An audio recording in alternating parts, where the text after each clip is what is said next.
ನಾನು ಕೃಷ್ಣ ಭಟ್ ಯಲ್ಲಾಪುರ. ನಮೋ ಗಣೇಭ್ಯೋ ಗಣಪತಿಭ್ಯಶ್ಚ ವೋ ನಮೋ ನಮಃ. ನಮಃ ಸೂರ್ಯಾಯ ಚಂದ್ರಾಯ ಮಂಗಳಾಯ ಬುಧಾಯ ಚ ಗುರುಶುಕ್ರಶನಿಭ್ಯಶ್ಚ ರಾಹವೇ ಕೇತವೇ ನಮಃ. ಓಂ ನಮಃ ಶಾಂತಾಯ ದಿವ್ಯಾಯ ಸತ್ಯಧರ್ಮಸ್ವರೂಪಿಣೆ ಸ್ವಾನಂದಾಮೃತತೃಪ್ತಾಯ ಶ್ರೀಧರಾಯ ನಮೋ ನಮಃ. ಸಮಸ್ತ ಆಸ್ತಿಕ ಭಕ್ತಾದಿಗಳಿಗೆ ನಮನಗಳು. ಇಂದು ದಿನಾಂಕ 10/6/2026 ಇಂದಿನ ಪಂಚಾಂಗ ಹಾಗೂ ರಾಶಿ ಭವಿಷ್ಯವನ್ನು ಅವಲೋಕನ ಮಾಡೋಣ. ಪರಾಭವ ನಾಮ ಸಂವತ್ಸರದ ಉತ್ತರಾಯಣ ಗ್ರೀಷ್ಮ ಋತು ಅಧಿಕ ಜ್ಯೇಷ್ಠ ಮಾಸ ಕೃಷ್ಣ ಪಕ್ಷ ದಶಮಿ ತಿಥಿ ಬುಧವಾರ. ಮೊದಲನೇದಾಗಿ ಮೇಷರಾಶಿಯನ್ನು ಅವಲೋಕನ ಮಾಡೋಣ. ಮೇಷರಾಶಿಯಲ್ಲಿ ಕುಜಸ್ಥಿತನಿರುವುದರಿಂದ ಸ್ವಕ್ಷೇತ್ರದಲ್ಲಿ ಕುಜ ಬಲಿಷ್ಠನಾಗಿ ಆರೋಗ್ಯ, ಮಿಷ್ಟಾನ್ನ ಹಾಗೂ ಏಕಾದಶದಲ್ಲಿರ್ತಕ್ಕಂತಹ ರಾಹು ಇವರಿಗೆ ಧನಲಾಭವನ್ನು ಉಂಟು ಮಾಡ್ತಾನೆ. ಒಳ್ಳೆಯದಾಗಲಿ. ವೃಷಭ ರಾಶಿ 12ನೇ ಮನೆಯಲ್ಲಿರ್ತಕ್ಕಂತಹ ಕುಜನಿಂದ ಸ್ವಲ್ಪ ಪ್ರತಿಬಂಧಕ ದೋಷಗಳು ವ್ಯವಹಾರಗಳಲ್ಲಿ ಹಾಗೂ ಮನಸ್ಸಿನ ಸ್ಥೀಮಿತಗಳನ್ನು ಕಳ್ಕೊಳ್ಬೋದು. ಆದ್ದರಿಂದ ನಾಗಾರಾಧನೆಯನ್ನು ಇವರು ಮಾಡಿಕೊಳ್ಬೇಕು. ಮಿಥುನ ರಾಶಿಗೆ ದಶಮದಲ್ಲಿ ಚಂದ್ರ ಮತ್ತು ಶನಿ, ದ್ವಿತೀಯದಲ್ಲಿ ಗುರು ಶುಕ್ರ, ಮಿಶ್ರ ಫಲ ಇವರಿಗಿದೆ. ಇವರು ದಿನದ ಅರ್ಧ ಸಮಯ ಸಂತೋಷದಲ್ಲಿ ಸ್ವಲ್ಪ ಒತ್ತಡಗಳನ್ನು ಕೂಡ ಇವರು ಅನುಭವಿಸ್ತಾರೆ. ಶ್ರೀಕೃಷ್ಣನ ಸ್ತೋತ್ರವನ್ನು ಪಠಿಸಬೇಕು. ಕರ್ಕಾಟಕ ರಾಶಿ ಭಾಗ್ಯದಲ್ಲಿ ಚಂದ್ರ ಮತ್ತು ಶನಿ, ಜನ್ಮದಲ್ಲಿ ಗುರು ಶುಕ್ರ, ತೀವ್ರ ಒತ್ತಡಗಳು ಹಾಗೂ ಅಡೆತಡೆಗಳು ಕೂಡ ಇರ್ತವೆ ಇವತ್ತಿನ ದಿನ. ಆದರೂ ಕೂಡ ಸ್ವಲ್ಪ ಮಟ್ಟಿನ ಸಂತೋಷವೂ ಕೂಡ ನಿತ್ಯದಲ್ಲಿ ಆಗುತ್ತೆ. ಇವತ್ತಿನ ದಿನ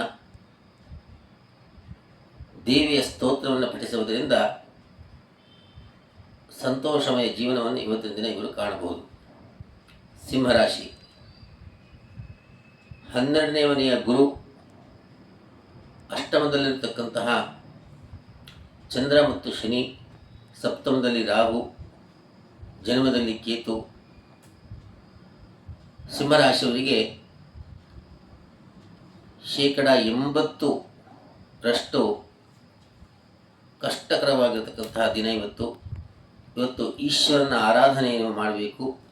ಈಶ್ವರನ ಸ್ತೋತ್ರವನ್ನು ಪಠಿಸಬೇಕು. ಕನ್ಯಾ ರಾಶಿ ಸಪ್ತಮದಲ್ಲಿರ್ತಕ್ಕಂತಹ ಚಂದ್ರ ಶನಿ ಯುತಿ ಪುನರ್ಪುಂಸ ಯೋಗವನ್ನು ಉಂಟು ಮಾಡ್ತಾನೆ. ಇವರು ದೂರದ ಊರಿಗೆ ಪ್ರಯಾಣವನ್ನು ಮಾಡ್ತಾರೆ. ಆದರೆ ಹೋಗಿರ್ತಕ್ಕಂತಹ ಪ್ರಯಾಣದಲ್ಲಿ ಯಶಸ್ಸನ್ನು ಕಾಣುವುದಿಲ್ಲ. ಆದ್ದರಿಂದ ಆಂಜನೇಯನ ಸ್ಮರಣೆ ಮಾಡಬೇಕು. ಆಂಜನೇಯನ ಸ್ತೋತ್ರವನ್ನು ಪಠಿಸಬೇಕು. ತುಲಾರಾಶಿ ಷಷ್ಠದಲ್ಲಿರ್ತಕ್ಕಂತಹ ಚಂದ್ರ ಅನಾರೋಗ್ಯವನ್ನು ಇವರಿಗೆ ಉಂಟು ಮಾಡ್ತಾನೆ. ಇವತ್ತಿನ ದಿನ ಶತ್ರುಬಾಧೆಯನ್ನು ಉಂಟು ಮಾಡ್ತಾನೆ, ಶತ್ರು ನಾಶವನ್ನು ಉಂಟು ಮಾಡ್ತಾನೆ. ಸಪ್ತಮದಲ್ಲಿ ಕುಜ, ಶೀಘ್ರ ಕೋಪದಿಂದ ಸ್ವಲ್ಪ ಒತ್ತಡಗಳನ್ನು ಅನುಭವಿಸ್ತಾರೆ.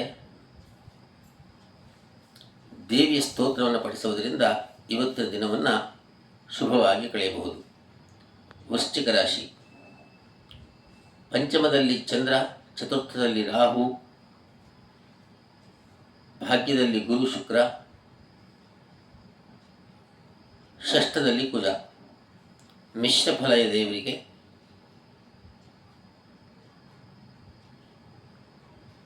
ಅನಾರೋಗ್ಯ ಬಾಧೆ ಹಾಗೂ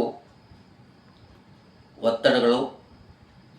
ಇವರು ಅಂಗಾರಕ ಸ್ತೋತ್ರವನ್ನು ಪಠಿಸುವುದರಿಂದ ಒತ್ತಡಗಳಿಂದ ಮುಕ್ತಿಯಾಗಬಹುದು. ಧನುರಾಶಿ ಚತುರ್ಥದಲ್ಲಿರ್ತಕ್ಕಂಥ ಚಂದ್ರ ಮತ್ತು ಶನಿಯಿಂದ ತಂದೆ ತಾಯಿಯ ಆರೋಗ್ಯದ ಬಗ್ಗೆ ಇವರು ಕಾಳಜಿಯನ್ನು ವಹಿಸಿಕೊಳ್ಳಬೇಕು. ಪಂಚಮದಲ್ಲಿ ಕುಜನಿರುವುದರಿಂದ ಮಕ್ಕಳ ಬಗ್ಗೆಯೂ ಕಾಳಜಿ ಇರಬೇಕು. ತೀವ್ರವಾದ ಮಾನಸಿಕ ಒತ್ತಡಗಳನ್ನು ಕೂಡ ಧನುರಾಶಿಯವರು ಇವತ್ತು ಅನುಭವಿಸುತ್ತಾರೆ. ಪರಿಹಾರವಾಗಿ ಧನುರಾಶಿಯವರು ಗುರುಸ್ತೋತ್ರ ಪಾಠವನ್ನು ಮಾಡಿಕೊಳ್ಬೇಕು. ಮಕರ ರಾಶಿ,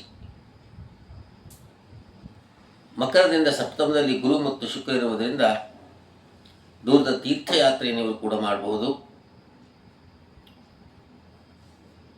ತೃತೀಯದಲ್ಲಿರ್ತಕ್ಕಂತಹ ಶನಿ ಇವರಿಗೆ ಬಹಳ ಒಳ್ಳೆಯದನ್ನು ಮಾಡ್ತಾನೆ.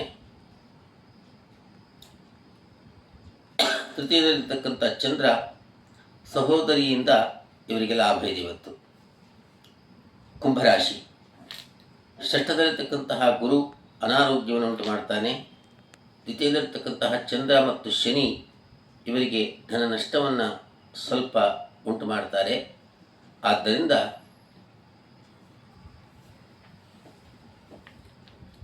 ಗೌರಿ ಮೂಲಮಂತ್ರ ಜಪವನ್ನು ಇವರು ಮಾಡಿಕೊಳ್ಬೇಕು. ಮೀನರಾಶಿ, ಜನ್ಮದಲ್ಲಿ ಚಂದ್ರ ಮತ್ತು ಶನಿ ಇರುವುದರಿಂದ ಇವತ್ತು ಇಡೀ ದಿನ ಇವರು ಆಲಸ್ಯದಿಂದ ಕಳೀತಾರೆ. ಆದರೆ ದ್ವಿತೀಯದಲ್ಲಿರ್ತಕ್ಕಂತಹ ಕುಜ ಇವರಿಗೆ ಹೇರಳವಾಗಿರ್ತಕ್ಕಂತಹ ಧನಲಾಭವನ್ನು, ಪಂಚಮದಲ್ಲಿರ್ತಕ್ಕಂತಹ ಗುರು ಶುಕ್ರರು ಶುಭವನ್ನು ಉಂಟು ಮಾಡ್ತಾರೆ. ಯೋಗ ಧ್ಯಾನವನ್ನು ಇವರು ಮಾಡಿ ಇವತ್ತು ದಿನವನ್ನು ಸುಕ್ಷೇಮವಾಗಿ ಇಟ್ಕೊಳ್ಬೇಕು. ಸರ್ವೇ ಜನಾಃ ಸುಖಿನೋ ಭವಂತು.